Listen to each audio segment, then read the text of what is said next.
Hey there everybody, Phil here for AndroidCentral.com, and I've got three phones laid out before me here. You might have seen them before. That's the HTC One, and we've got the Samsung Galaxy S4 with the Nexus 4 thrown in the middle. For some reason, alright, you know why. These are great phones, and they're now Google Edition phones, and that's what we have here. So we'll flip the Samsung over. Look, it's Galaxy S4, it's a Nexus 4, and it's an HTC One, right? We've seen these a million times, but they look a little different now because they're running stock Android. That's the big deal about these. They're Google Edition, stock Android. That's what it is, stock 422, in fact. We'll show you more of that in a minute.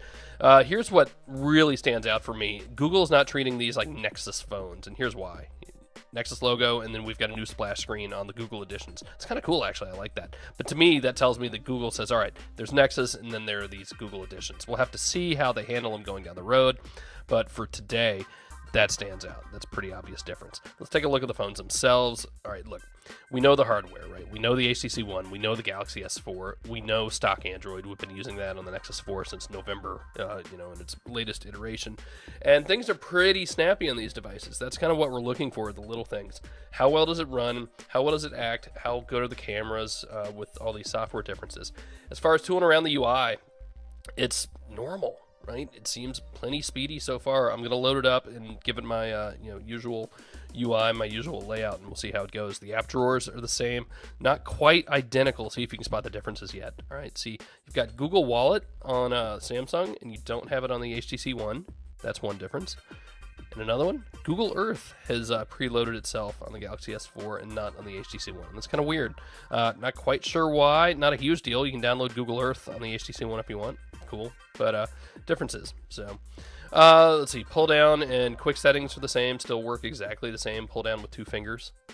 So as long as we're talking settings, let's go dive into them and see exactly what we're dealing with in About Phone. Android 4.2.2, Android 4.2.2, most recent build. Again, exactly what we expected to see here. Nothing has really changed in that regard. So I know it's not 4.3 yet. You're going to have to wait a little longer. As long as we're here, let's look at the storage. Now, that was a big deal with the Galaxy S4 because the stock Samsung ROM took up so much space. We've got about 11 gigabytes and change free here on this Google Edition Galaxy S4. It's a 32 gigabyte device for the HTC One, so you've got more storage there. But remember, you do have the SD card on the Galaxy S4. The buttons down here on the bottom. So these aren't exactly quite stock, but they work exactly like you'd expect them to. If you've used a Galaxy S4 or HTC One before, you know what's going to happen. Long press the home button and you get Google Now. Double tap it and you get the recent apps. Multitasking. Cool. Same thing on the HTC One. Hold down the home button and you get Google Now. And double tap it and you will get your multitasking, your recent apps. Cool. That's exactly how we expect it to work. It just is done up in the Google UI instead of Samsung's iteration of it or HTC's version. No notifications here, but again, completely stock. Works like you expect it to. So that's kind of it for those, I think. Again, stock Android. We're used to it. Hasn't changed one bit.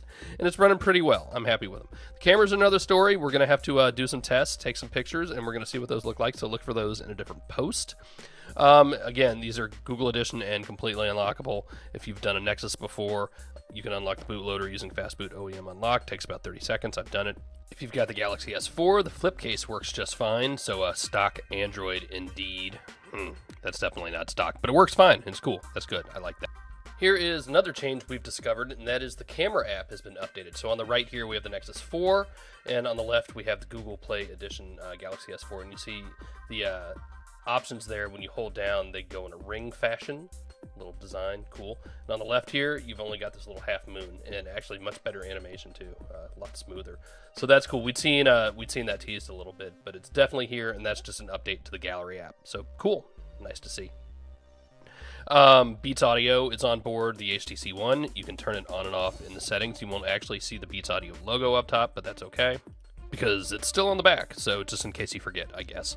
So there is your quick look at the Google Play editions of the HTC One and Samsung Galaxy S4, stock-ish Android. There's the actual stock HTC One right there, in case you were looking for it. Stock Samsung Galaxy S4. Got to figure out what to call stock these days. What the hell is stock? We're going to have to figure that out. We're going to have to wrap our brains around it. So there you go, guys. A quick look. See who's going to drop $600 on these. See you later.